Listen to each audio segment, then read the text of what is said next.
안녕하세요. 세계적인 경제학 교과서죠. 폴크루그먼의 국제경제학을 속 시원하게 풀어드리는 경제학장 박사, 박장입니다.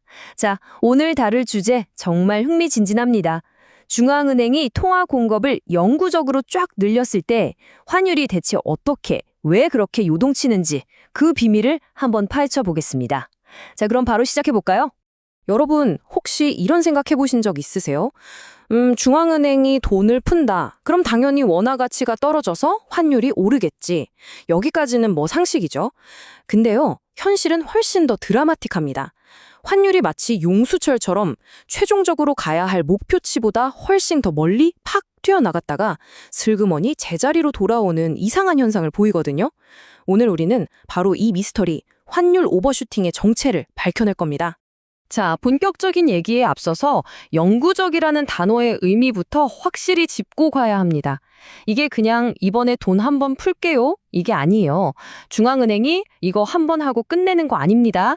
앞으로 쭉 이 수준으로 갈 겁니다. 하고 시장에 딱 못을 박는 거죠. 이렇게 되면 사람들의 미래에 대한 기대가 완전히 바뀌어버리기 때문에 경제에 미치는 충격의 강도가 차원이 달라집니다. 자, 그럼 중앙은행이 딱 스위치를 올리는 그 순간 시장에선 과연 무슨 일이 벌어질까요? 가장 먼저 그리고 가장 예민하게 반응하는 두 선수가 있습니다.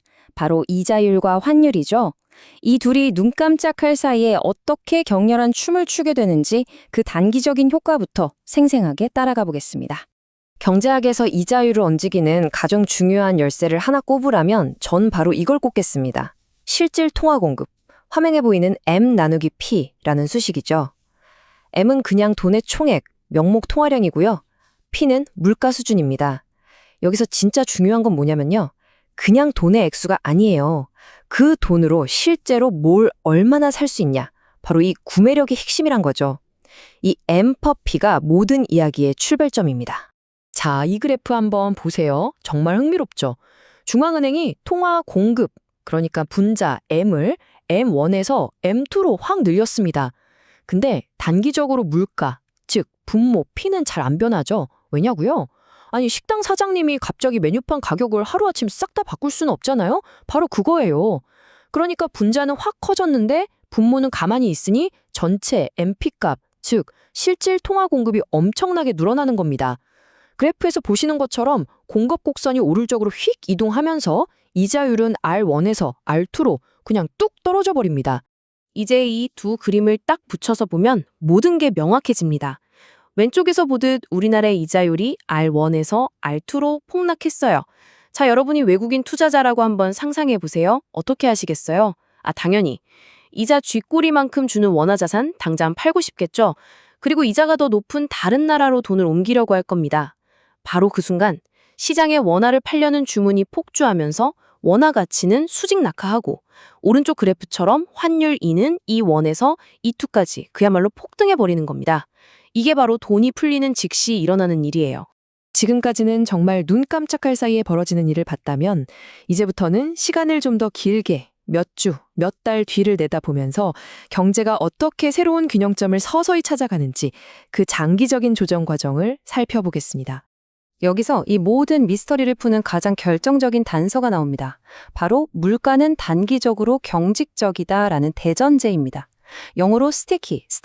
말 그대로 마치 꿀처럼 끈적끈적하다는 뜻이죠. 임금이나 상품 가격이 하루아침에 바뀌지 않잖아요.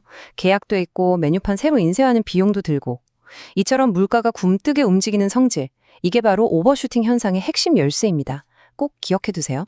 이 그래프가 바로 그 끈적끈적한 물가를 눈으로 딱 보여주는 겁니다. T대로 시점에 통화 공급이 확 늘어났는데도 물가 수준 P를 보세요.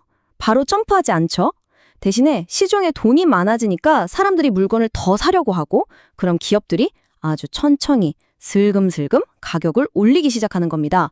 그래서 이렇게 완만한 곡선을 그리면서 새로운 균형을 향해 가는 거죠. 이 느린 속도, 이게 중요합니다. 좋습니다. 자, 이제 거의 다 왔습니다. 모든 퍼즐 조각이 모였어요. 우리 손에는 이제 엄청나게 빠른 녀석인 환율과 이자율, 그리고 아주 느린 녀석인 물가가 있습니다. 이 둘의 속도 차이가 대체 어떻게 그 기묘한 오버슈팅을 만들어내는지 지금부터 그 비밀의 문을 열어보겠습니다. 자, 모든 사건의 출발점입니다. 중앙은행이 딱 스위치를 누르는 순간 A 그래프처럼 통화 공급 M이 그냥 수직으로 점프합니다. 이건 뭐 순식간이죠? 빛의 속도입니다. 그런데 경제 전체의 물가 P는 어때요? 그래프를 다시 보세요. 아주 그냥 느긋하죠. 예열하는데 시간이 걸리는 거예요. 바로 이 스피드의 차이, 빠른 통화와 느린 물가. 이게 핵심입니다. 이 속도 차이가 어떤 결과를 낳을까요? 분자인 M은 폭증했는데 분모 P는 그대로니 실질 통화량 M바 P가 터져나가면서 이자율 R이 B 그래프처럼 그냥 수직 낙하를 해버리는 겁니다. 그러다가 물가가 슬슬 올라오기 시작하면 실질 통화량이 다시 줄어드니까 이자율도 아주 천천히 제자리를 찾아가는 거고요. 자, 드디어 이 모든 미스터리가 풀리는 순간입니다. 여러분, 생각해보세요. 국내 이자율이 이렇게나 폭락했는데 왜 똑똑한 투자자들이 돈을 싹 다 빼가지 않을까요? 이상하지 않아요? 그 이유는 바로 앞으로 환율이 떨어질 거다. 즉, 원화 가치가 오를 거다라는 강력한 기대감 때문입니다. 이 기대되는 환차익이 낮은 이자율 손해를 정확히 메꿔주는 거죠. 자, 그럼 시장이 그런 기대를 하게 만들려면 어떻게 해야 할까요? 네, 바로 환율이 최종 목적지인 2.3을 훌쩍 뛰어넘어서 2.2까지 폭등해야만 하는 겁니다. 그래야만 앞으로 내려올 공간이 생기는 거니까요. 이것이 바로 오버슈팅의 심장입니다. 이걸 좀 더 재밌게 비유해 볼까요? 환율은 아주 날쌘 스피드보트 같아요. 선장이 좌회전 하면 바로 휙 하고 돌죠. 너무 빨라서 가끔 목표점을 지나쳤다가 다시 돌아올 때도 있어요.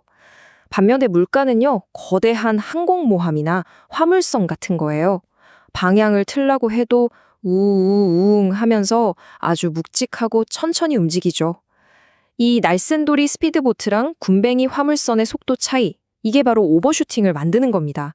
어때요? 확 와닿죠?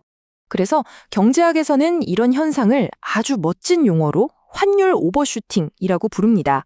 다시 한번 정리하자면 통화정책 같은 어떤 충격이 딱 발생했을 때 환율이 단기적으로는 장기적으로 도달해야 할 수준보다 훨씬 더 과도하게 오버해서 반응하는 현상을 말하는 거죠. 이제 이 개념 확실히 이해되셨을 겁니다. 자, 오늘 정말 머리가 핑 도는 하지만 아주 중요한 개념을 같이 정복해봤습니다. 이제 마지막으로 오늘 분석의 핵심만 딱딱 짚어보고 여러분이 더 깊이 생각해볼 만한 질문을 던지면서 마무리하도록 하겠습니다. 오늘 배운 내용 핵심만 다시 정리해볼게요. 첫째, 사람들은 돈의 액수가 아니라 실제 구매력을 보고 움직인다. 둘째, 이 모든 이야기의 대전제. 물가는 단기적으로 끈적끈적하다. 셋째, 길게 보면 돈푼만큼 물가랑 환율은 결국 똑같이 오른다. 하지만 그리고 이게 제일 중요한 네 번째 포인트죠. 단기적으로 물가가 군뱅이처럼 느리게 움직이니까 그 모든 충격을 날쌘돌이 환율이 혼자 다 뒤집어 쓰면서 오버를 하게 된다. 이것이 바로 오버슈팅 현상입니다. 그럼 마지막으로 여러분이 직접 풀어볼 문제를 하나 드릴게요. 오늘은 중앙은행이 돈을 푸는 경우를 봤잖아요. 그럼 반대로 요즘처럼 인플레이션을 잡으려고 돈을 확 쬐는 긴축 정책을 쓰면 어떻게 될까요? 오늘 배운 논리 그대로 한번 뒤집어 생각해 보세요. 혹시 환율이 장기 균형점보다 훨씬 더 아래로 푹 꺼지는 일종의 언더슈팅 현상이 나타나지 않을까요? 이건 여러분의 숙제로 남겨두겠습니다. 지금까지 경제학 짱박사였습니다. 감사합니다.